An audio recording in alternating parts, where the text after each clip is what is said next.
গভীর কোমায় হাসপাতালের বিছানায় শুয়ে আছেন শরীফ ওসমান হাদি।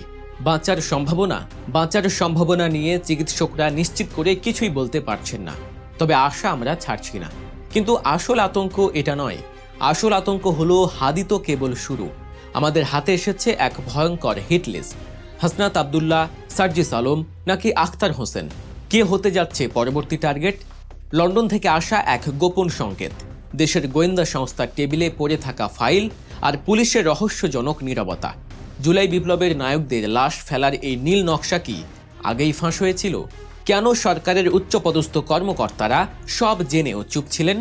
আজকের ভিডিওতে আমরা উন্মোচন করব সেই হাড়হিম করা ষড়যন্ত্রের আদ্যপান্ত, যা শুনলে আপনার পায়ের নিচ থেকে মাটি সরে যেতে পারে। ভিডিওটি শেষ পর্যন্ত দেখুন, কারণ এই গল্পের প্রতিটি মোড় আপনাকে শিউরে উঠতে বাধ্য করবে। গত 12 ডিসেম্বর নির্বাচনের তফসিল ঘোষণার ঠিক পরদিনই ঘটে এক লোমহর্ষক ঘটনা। সিসিটিভি ফুটেজে দেখা যায় অত্যন্ত ঠান্ডা মাথায় সূক্ষ্ম পরিকল্পনায় পয়েন্ট ব্ল্যাক রেঞ্জ থেকে গুলি করা হয় ইনকিলাব মঞ্চের মুখপাত্র শরীফ ওসমান হাদিকে। লক্ষ্য ছিল একটাই, তাকে হত্যা করা। ঘটনার আকস্মিকতায় স্তব্ধ পুরো দেশ। কিন্তু আপনারা কি জানেন, এই হামলা কোনো বিচ্ছিন্ন ঘটনা নয়।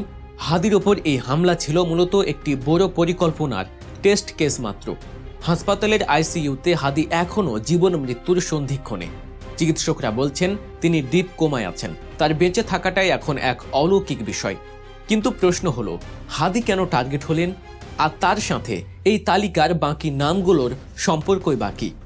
ঘটনার প্যাটার্ন এবং বিভিন্ন সূত্র থেকে প্রাপ্ত তথ্য বিশ্লেষণ করলে দেখা যায়, যারা জুলাই গণ অভ্যুত্থানে সামনের সারিতে থেকে নেতৃত্ব দিয়েছেন এবং যারা বাংলাদেশে ভারতীয় আগ্রাসনের বিরুদ্ধে সবচেয়ে সোচ্চার, তারাই এখন এই টার্গেট কিলিংয়ের তালিকায়। সোশ্যাল মিডিয়ায় এবং বিভিন্ন গোয়েন্দা সূত্রে ছড়িয়ে পড়া এই তালিকায় দেখা যাচ্ছে আরও অনেক ভারী ভারী নাম। কারা আছেন এই মৃত্যু উপত্যকায়? জাতীয় নাগরিক কমিটির আহ্বায়ক নাসির উদ্দিন পাটোয়ারি, সদস্য সচিব আখতার হোসেন, মুখপাত্র সামান্তা শারমিন এবং অবশ্যই বৈষম্য বিরোধী ছাত্র আন্দোলনের দুই পরিচিত মুখ হাসনাত আবদুল্লাহ ও সার্জিস আলম। বাদ যায়নি এবি পার্টির ব্যারিস্টার আসাদুজ্জামান ফুয়াদ, ডাকসুর ভিপি সাদিক কায়েম এবং শিবিরের আরও নামকরা নেতারাও। এছাড়াও রাজশাহী বিশ্ববিদ্যালয়ের জিএস সালাউদ্দিন আম্বারের নামও উঠে আসছে। এছাড়াও ধানমন্ডির 32 নম্বরের বাড়ি ভাঙার সাথে যাদের নাম জড়িয়েছে, তাদের নামও উঠে এসেছে এই হিট লিস্টে। সবচেয়ে ভয়ের ব্যাপার হলো, হাদির ওপর হামলার আগেই তিনি জানতেন তার জীবন বিপন্ন। তিনি ফেসবুকে পোস্ট দিয়ে জানিয়েছিলেন তিনি শহীদ হতে প্রস্তুত। আইনশৃঙ্খলা বাহিনীর সাথেও কথা বলেছিলেন, কিন্তু শেষ রক্ষা হয়নি। 12 ডিসেম্বর ঠিকই বুলেট বিদ্ধ হতে হলো তাকে। এখন প্রশ্ন জাগে, দেশের গোয়েন্দা সংস্থাগুলো কি ঘুমাচ্ছিল? উত্তরটা শুনলে চমকে উঠবেন, না, তারা জানতো, সব জানতো। এখানেই গল্পের সবচেয়ে বড় টুইস্ট। গত সেপ্টেম্বর মাসে যুক্তরাজ্য প্রবাসী এক বাংলাদেশি আইনজীবী, যিনি পেশাগত কারণে বিশ্বের বিভিন্ন দেশের টপ সিকিউরিটি এজেন্সির সাথে কাজ করেন, তিনি সরকারের কাছে একটি টপ সিক্রেট তথ্য পৌঁছে দিয়েছিলেন। তার কাছে সুনির্দিষ্ট তথ্য ছিল যে জুলাই বিপ্লবের 3-4 জন শীর্ষ নেতাকে হত্যার পরিকল্পনা করা হচ্ছে। এই তথ্য তিনি শুধু গোয়েন্দা সংস্থাকেই দেননি, তিনি সরকারের নীতি নির্ধারক মহলের সর্বোচ্চ পর্যায়েও জানিয়েছিলেন। এমনকি ওই আইনজীবী দেশে এসে নিজে হাসনাত আবদুল্লাহ, ওসমান হাদি এবং ব্যারিস্টার ফুয়াদের সাথে বৈঠক করে তাদের সতর্ক করেছিলেন। তিনি পরিষ্কার বলেছিলেন, আপনাদের ওপর হামলা আসন্ন, দ্রুত ব্যবস্থা নিন। কিন্তু তারপর কি হলো? সরকার বা পুলিশ প্রশাসক কি কোনো প্রিভেন্টিভ মেজার বা প্রতিরোধমূলক ব্যবস্থা নিয়েছিল? দৃশ্যত না। হাদি গুলিবিদ্ধ হওয়ার আগ পর্যন্ত আমরা কোনো কার্যকরী পদক্ষেপ দেখিনি। ওই আইনজীবী বারবার সতর্ক করেছিলেন যে দ্রুত ব্যবস্থা না নিলে বড় বিপদ আসছে।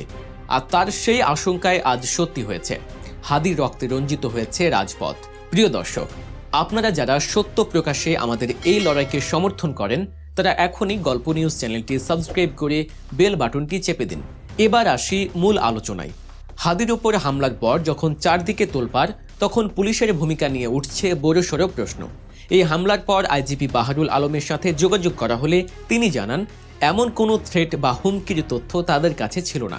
চিন্তা করুন, একজন আন্তর্জাতিক আইনজীবী সেপ্টেম্বর মাস থেকে তথ্য দিচ্ছেন, আর পুলিশের প্রধান বলছেন তিনি কিছুই জানেন না। এটা কি কেবলই সমন্বয়হীনতা, নাকি এর পেছনে লুকিয়ে আছে শস্যের ভেতরে ভূত? সূত্র বলছে, সরকারের পক্ষ থেকে নাকি আক্রান্ত হওয়ার আশঙ্কায় থাকা নেতাদের ব্যক্তিগত দেহরক্ষী বা বডিগার্ড নেয়ার প্রস্তাব দেওয়া হয়েছিল। কিন্তু জুলাই যোদ্ধারা যারা সাধারণ মানুষের সাথে মিশে রাজনীতি করতে চান তারা সেই প্রস্তাব ফিরিয়ে দেন। তাদের যুক্তি ছিল বডিগার্ড নিয়ে ঘুরলে তারা জনবিচ্ছিন্ন হয়ে পড়বেন।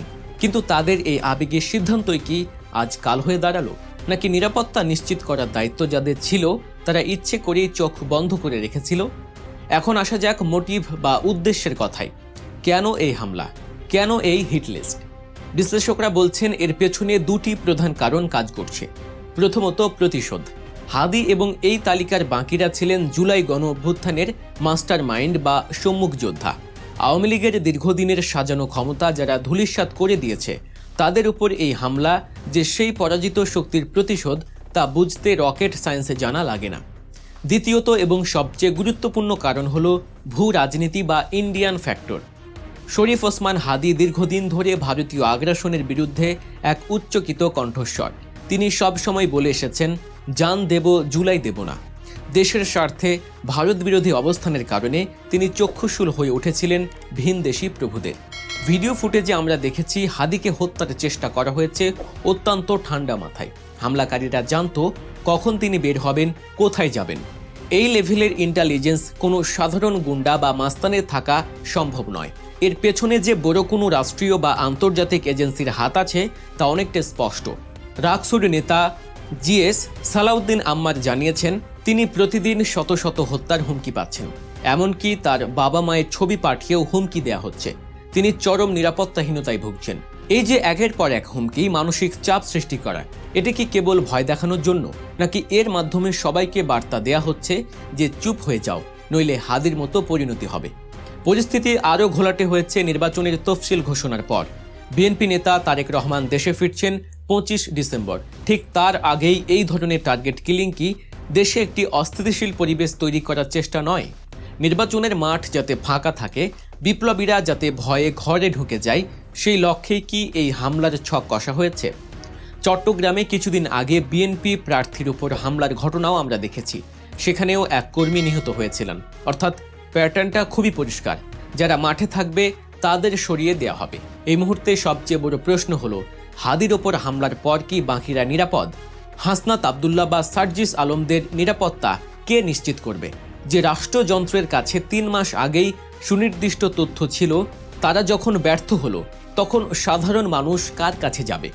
ওই যুক্তরাজ্য প্রবাসী আইনজীবী বলেছিলেন তার কাছে যে তথ্য আছে তা বিশ্বাসযোগ্য এবং স্পর্শকাতর। তিনি কোনো রাজনৈতিক উদ্দেশ্যে নয়, বরং দেশের মঙ্গলের জন্য এই তথ্য দিয়েছিলেন। কিন্তু আমলাতান্ত্রিক জটিলতা বা অবহেলার কারণে সেই তথ্য কোনো কাজে আসেনি। আল্লাহ না করুন আজ যদি হাদি মারা যায়, তবে এর দায়ভার কার? যারা তথ্য পেয়েও চুপ ছিল তাদের কি বিচারের আওতায় আনা হবে না? জুলাই বিপ্লব আমাদের শিখিয়েছে অন্যায়ের বিরুদ্ধে দাঁড়াতে, কিন্তু সেই বিপ্লবের নায়করা যদি আজ নিজ দেশে পরাধীন শক্তির বুলেটের শিকার হন, তবে এই স্বাধীনতার অর্থ কি? হাদির শরীরের প্রতিটি ক্ষতচিহ্ন আজ আমাদের বিবেকের দিকে আঙুল তুলছে। সামনে কঠিন সময়। হাদির ওপর হামলাকারী কারা তা হয়তো তদন্তে বেরিয়ে আসবে, কিন্তু হয়তো অন্য অনেক তদন্তের মতো ফাইল চাপা পড়ে যাবে। কিন্তু এই যে হিট লিস্ট, এটা তো মিথ্যা নয়। আজ হাদি, কাল হয়তো হাসনাত, পরশু সার্জিস। এভাবে একে একে যদি সব বাতি নিভিয়ে দেয়া হয়, তবে অন্ধকার ছাড়া আর কিছুই বাকি থাকবে না। সরকারের কাছে আমাদের এই আপামর জনতার একটাই দাবি, অবিলম্বে এই হিট লিস্টের সাথে জড়িত দেশি বিদেশি সব চক্রান্তকারীকে চিহ্নিত করা হোক। আর কোনো মায়ের বুক যেন খালি না হয়, আর কোনো জুলাই যোদ্ধাকে যেন হাসপাতালের বেডে ধুকে ধুকে মরতে না হয়। প্রিয় দর্শক, আপনারা কি মনে করেন? হাদির ওপর এই হামলা কি শুধুই রাজনৈতিক প্রতিহিংসা, নাকি এর পেছনে আছে গভীর কোনো আন্তর্জাতিক ষড়যন্ত্র? আমাদের কমেন্ট করে জানান। আর হ্যাঁ, সত্য খবর সবার আগে জানতে এবং অন্যায়ের বিরুদ্ধে আওয়াজ তুলতে গল্প নিউজ সাবস্ক্রাইব করতে ভুলবেন না। দেখা হবে আগামী ভিডিওতে আরও চাঞ্চল্যকর কোনো তথ্য নিয়ে। ততক্ষণ পর্যন্ত সতর্ক থাকুন, নিরাপদ থাকুন।